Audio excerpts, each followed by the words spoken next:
Pessoal, como estão vocês? Hoje vamos encerrar o assunto sobre saúde pública, vamos encerrar o assunto sobre doenças, vamos encerrar o assunto sobre indicadores e tudo mais. Encerrando isso, a gente acaba a unidade, que significa que a gente já viu 2 unidades de todo o nosso livro, fica faltando só a terceira unidade, que é o restante desse terceiro bimestre e o quarto bimestre, que vai vir sobre matéria e substâncias, tá? Pra gente finalizar então o assunto de hoje, bem rapidinho, sem muitas delongas, temos surto, epidemia, pandemia e endemia. O que são, diferenças e exemplos. Bom, primeiro, surto. O que é um surto? Ou o que são surtos? Surtos que o povo fala por aí, surtos epidêmicos, surtos de doenças, tá? Surto nada mais é do que quadros de disseminação de uma doença. Aqui eu coloquei infecto-contagiosa por um motivo. Quando a gente estiver falando de pandemia, vocês vão entender, tá? Mas não necessariamente tem que ser infecto-contagiosa, não. Um surto ele pode ser um surto de uma doença não infecto-contagiosa, tá? Por exemplo, um surto de obesidade, né? Um surto de diabetes.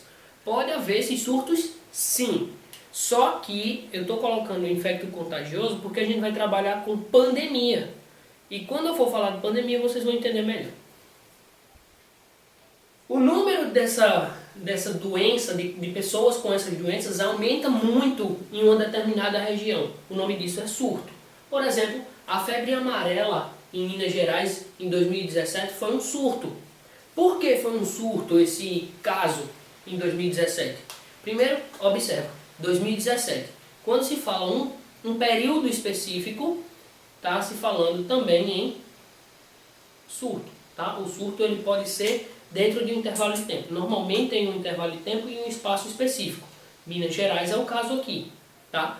Por quê? São casos isolados em regiões específicas, mas que há um surgimento muito alto de doentes, de algum caso. No caso aqui é uma doença infecto-contagiosa, a febre amarela. Tá? E o que aconteceu em 2017 foi que do final de 2017, mais ou menos agosto para fevereiro de 2018, teve um surto de febre amarela lá, febre amarela silvestre, e quase 1.000 pessoas estavam com suspeita dessa doença. Dessas quase 1.000, foram umas 920 pessoas, 161 pessoas tiveram de fato a doença, a febre amarela. E dessas 60 pessoas morreram. O que é um caso bem grave assim, né? Se parar para pensar que isso tem um potencial de se tornar uma epidemia. E o que é uma epidemia, professor? Se surto é isso, o que é epidemia? Bom, epidemia nada mais é do que uma doença que se propaga em uma taxa muito alta, ela se desenvolve, ela se dissemina pela população, pelas populações de uma forma muito rápida. Tá? E ela passa a não ocorrer em um espaço específico, em um local específico. Ela começa a se contaminar por espaços. É o caso, por exemplo, da dengue. A dengue aqui no Brasil é uma epidemia. Por quê? Porque a gente tem casos de dengue aqui na Paraíba, a gente tem casos de dengue em Pernambuco, a gente tem casos de dengue em Minas Gerais, em São Paulo, Espírito Santo, Rio de Janeiro, Santa Catarina. Tem praticamente em todos os estados do Brasil. Se tornou uma epidemia os casos de dengue. Tá? O detalhe é que as epidemias elas podem ser classificadas em municipais, estaduais ou nacionais. Quando acontece inúmeros casos pontuais, digamos assim, vamos falar de um caso municipal. Em tais bairros você tem surtos de uma doença. Vamos, sei lá, falar de cólera. por exemplo, porque cólera não é transmissível, mas cólera não deixa de ser um surto e pode ser uma epidemia também. Vamos lá, vamos falar de cólera. A cólera aconteceu nos bairros mais periféricos de João Pessoa. 1, 2, 3, 4, 5, 6 bairros, 7 bairros, 8 bairros. Daqui a pouco a cidade inteira estava com casos de cólera espalhados por todo lugar. Isso é um exemplo de epidemia municipal. Se ao invés de acontecer em bairros, acontecer em cidades, por exemplo, aconteceu em, 6 bairros de João Pessoa, mas também aconteceu em Bahia, aconteceu em Santa Rita, aconteceu em Sapé, Mari, e foi lá para dentro, passou para Riachão do Poço, Riachão do Bacamarte, chegou em Campina Grande, passou para Patos, Cajazeiras, tá? Então se tornou uma epidemia estadual. E quando ela sai do estado e passa para os outros estados, você tem a epidemia nacional, que é o caso da dengue. A dengue no Brasil é uma epidemia nacional. Quando ela sai desse ponto e passa para infectar pessoas de outros países, de outros continentes, a gente não fala mais de epidemia, a gente fala de pandemia. Pandemia como é que a gente está vivendo hoje. A pandemia, ela ocorre em vários países ao mesmo tempo. Há um índice de aumento muito grande de doentes daquela doença específica e é em vários países ao mesmo tempo. É o que está acontecendo até hoje, como a gente está vendo desde o início do ano. Começou na China, foi para a Itália, para a Alemanha, foi para a Inglaterra, pegou a Espanha, pegou os países do Oriente Médio, Irã, pegou o Afeganistão, Emirados Árabes, pegou alguns países na África, Estados Unidos, chegou aqui na América do Sul, tá aí Brasil matando a pau, ganhando em recordes, quebrando recordes absurdos, vários outros países e todo mundo preocupado em como lidar com isso. Vamos aos detalhes de uma pandemia. Olha só, para uma pandemia ser considerada pandemia, a gente precisa que a doença seja infecto-contagiosa. Por isso que eu coloquei aqui infecto-contagiosa, coloquei aqui doença infecto-contagiosa, mas que vale salientar, tanto o surto quanto a epidemia não precisa ser infecto-contagioso. O único que é obrigatoriamente tem que ser infecto-contagioso é a pandemia. Por quê? Porque aí independe das condições do país.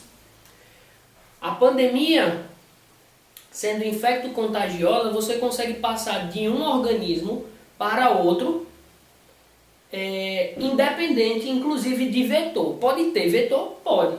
Mas não necessariamente. Pode ser passar de uma pessoa para outra. Pelo ar, pelo contato pele-pele, contato das mucosas, contato sexual, como é o caso aqui, por exemplo, da AIDS, tá? E com sangue contaminado, dentre outras. Tá? Tem que ser contagioso. Por que eu falo isso? Porque a gente tem hoje, por exemplo, no mundo inteiro, casos e mais casos, cada vez mais crescentes de câncer, por exemplo, diabetes, hipertensão, obesidade, e nenhum desses pode ser considerado pandemia. Por quê? Porque nenhum deles é transmissível de uma pessoa para outra. Ninguém que está com câncer transmite câncer para outra pessoa. Ninguém que é obeso ou diabético transmite diabetes para outra pessoa. Tá? Então tem que ser contagioso, tem que ser infeccioso, é uma infecção que é transmitido de uma pessoa para outra. Pode vir, e geralmente vem, de outros animais, certo? Principalmente de mamíferos, mas pode vir também de aves e répteis, tá? Normalmente vem de aves ou de mamíferos, mas pode vir desses três, normalmente desses três. Dificilmente você vai ver, por exemplo, uma doença que ataca anfíbios e peixes atacando também seres humanos, porque a diferença é bem grande, tá? Os animais de sangue quente é quem geralmente tem os seus parasitas e suas doenças mais próximas, então normalmente acontece entre mamíferos e aves. Os répteis têm uma ou outra, mas em relação à pandemia mesmo, eu não conheço nenhuma doença causada, digamos assim, por um réptil ou transmitida por um réptil, como é, por exemplo, com a gripe aviária, que é a gripe do frango, ou pela gripe suína, né, o H1N1, a gripe A, que também foi uma pandemia. Hoje já está controlada, mas foi uma pandemia. Assim como é o Covid-19, tá? Uma doença que veio de um mamífero, do morcego, tá? E tem várias outras aqui que a gente vai ver exemplos que vieram do rato, que vem do macaco, que vem do morcego, que vem de inúmeros mamíferos, tá? Os mamíferos, eles conseguem, digamos assim, se contaminar com doenças de outras espécies, tá? E aí, além de tem que ser transmissível, a gente também fala do grande número de pessoas sendo infectadas, sendo contaminadas ao mesmo tempo, que é o caso que a gente teve da Covid-19 desde janeiro até hoje, que é isso, né? Começou em Wuhan, na cidade de Wuhan, começou com um surto, olha só esse movimento que a gente está vivendo hoje. Começou com um surto de uma doença desconhecida em Wuhan, na China. Esse surto foi aumentando, só que ele não ficou localizado apenas em Wuhan. Ele começou a ser espalhado por outras cidades, por outras províncias, outras regiões da China, mas que não foram muitas, ficou controlado as proximidades de Wuhan. Mas nesse ambiente próximo a Wuhan, pessoas saíram de lá e foram para outros países. Então, deixou de ser um surto, passou a ser uma epidemia chinesa.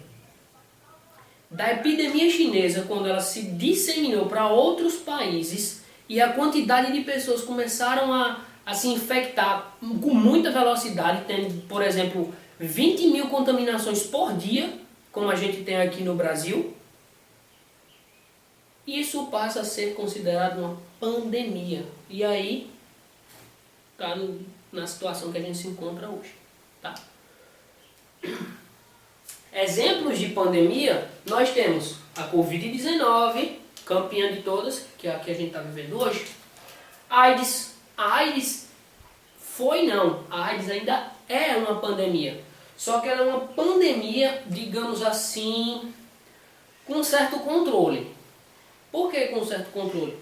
Porque por mais que haja uma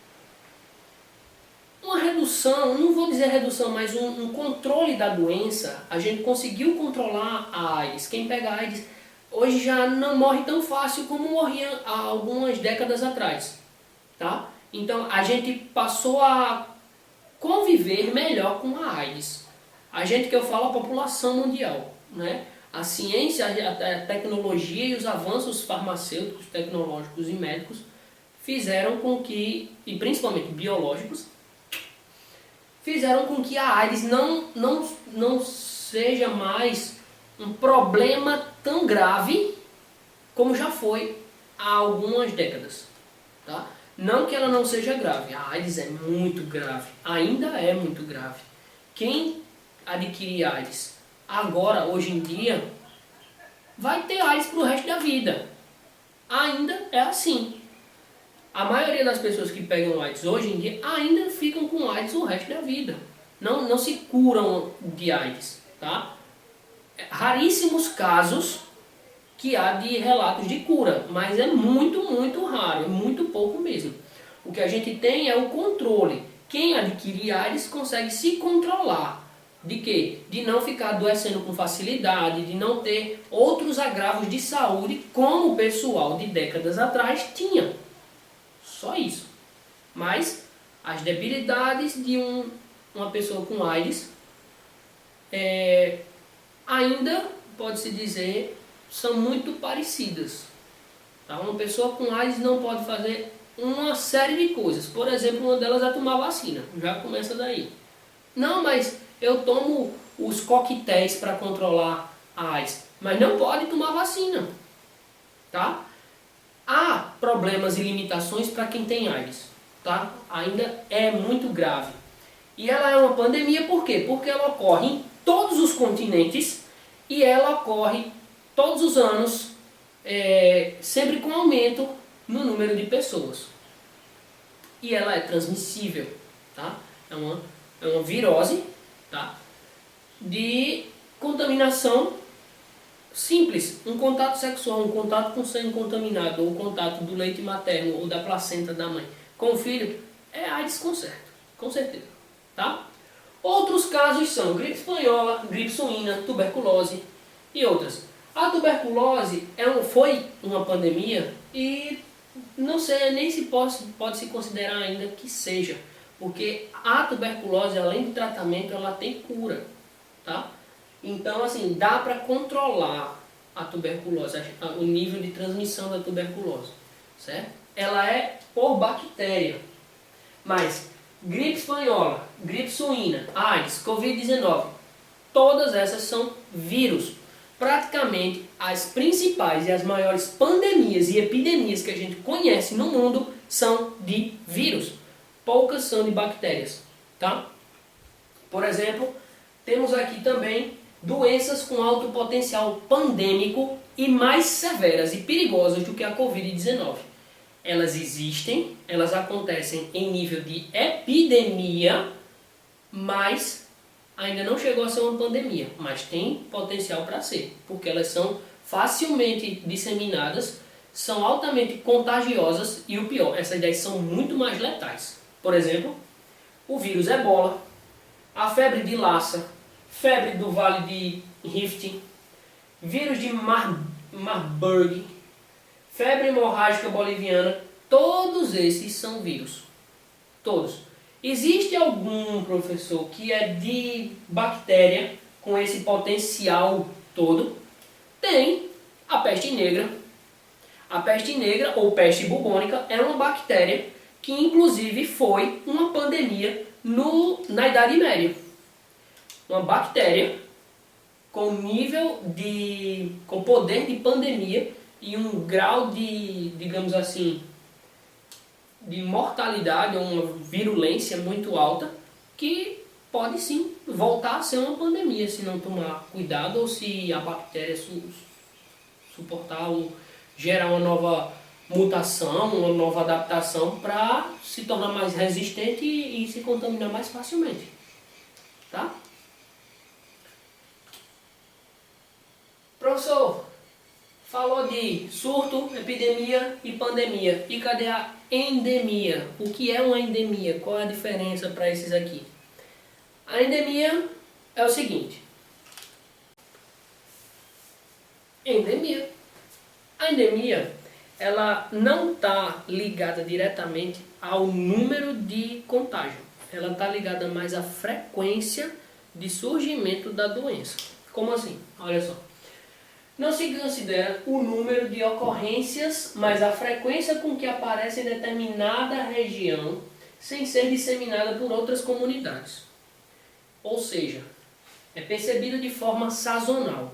De tempos em tempos, aquela doença aparece naquela determinada população.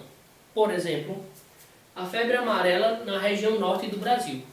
Ela ocorre de tempos em tempos nas regiões ali do Pará, da Amazônia, do Amazonas, do Acre, Roraima, né? Aquela região toda lá, certo?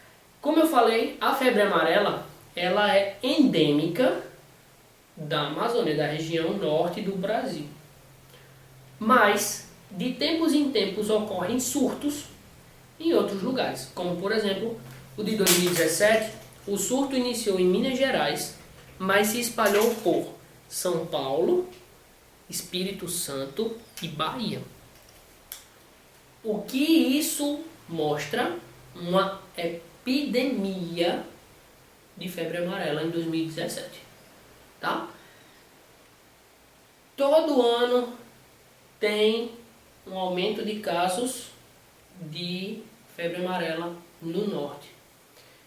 Mas, lembrando, não é o número de casos, o aumento do número de casos que caracteriza uma endemia. Que caracteriza que é de tempos em tempos e é só naquela região.